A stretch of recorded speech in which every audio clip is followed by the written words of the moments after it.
Today's High Performance Podcast is brought to you by Josh Phegan Digital. It's where you'll find our incredible short courses. In under 60 minutes, you'll grow all the key skills, covering specific areas like how to hire an assistant, grow a team, to list better properties, to grow better fees, and to master your pipeline. Welcome to High Performance, the podcast featuring Josh Phegan and Alexander Phillips. Alexander, I was really thinking about, what it takes to become like an agent that continues to grow. And we did a great training session yesterday with PPD. What do you think is the big difference between, those people that are starting out that like really make it and those people that have kind of like maybe been doing the same thing 10 years in a row, but have never really seen that growth and they're just kind of sitting on the plateau?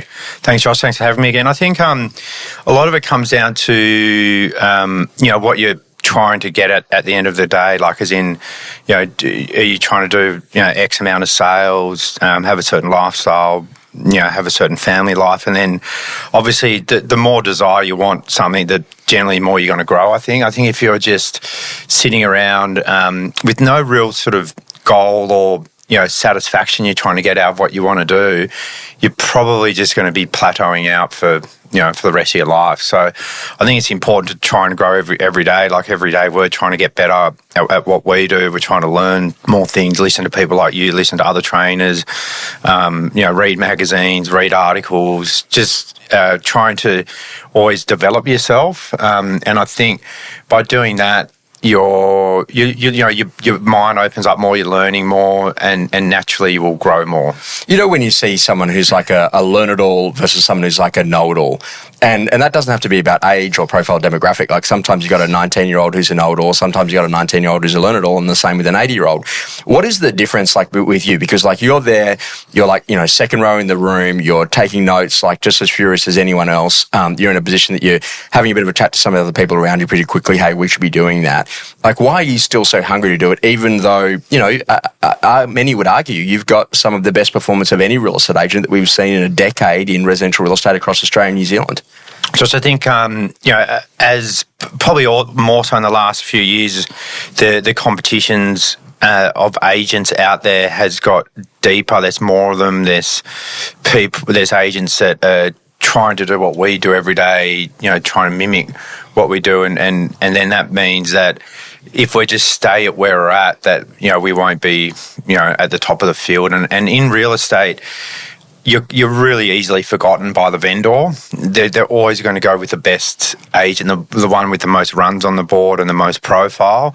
There's no loyalty. And I think you don't want to, the minute you rest and stop, learning and developing yourself, that's when you obviously, you're no longer at the top of your game and you start losing listings. What's amazing to see inside of that PPD team is that like you've got market dominating performance across the East, outside of Alexander Phillips' team. If you have a look at it, there's not many brands that could even remotely get close to what you're doing in terms of numbers, what you guys are doing in terms of the number of consumers that you get to meet.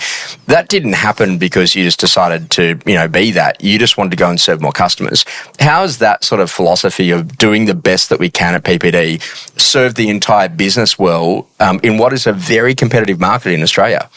It's allowed us to do, last year I sold in 28 suburbs, and which means that our marketplace is huge. It's probably we're probably one of the only agents in Australia that's selling such a wide variety of areas, which allows us to do what we do.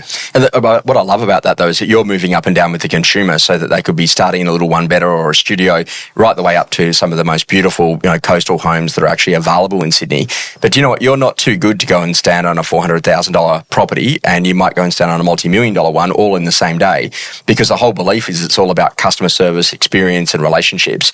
How are you training that down to the younger people that maybe sometimes actually just say, hey, Alex, I only want to work on the expensive homes. I don't really want to be seen as a unit specialist, even though units are a really good way to produce income and there's a lot more of them. Josh, we see and hear that every day. And like I look at the sales that we did this week, my team sold 8 properties from 850 up to 10.5, one for 1.7, one for 2.1 or something like that, and sort of everything in between. But it all adds up. I look at the total overall volume that you do at the end of the year. Everyone gets stuck on, how many 10 million plus houses are there sold in the eastern suburbs every year? I reckon there might be a maximum of 50.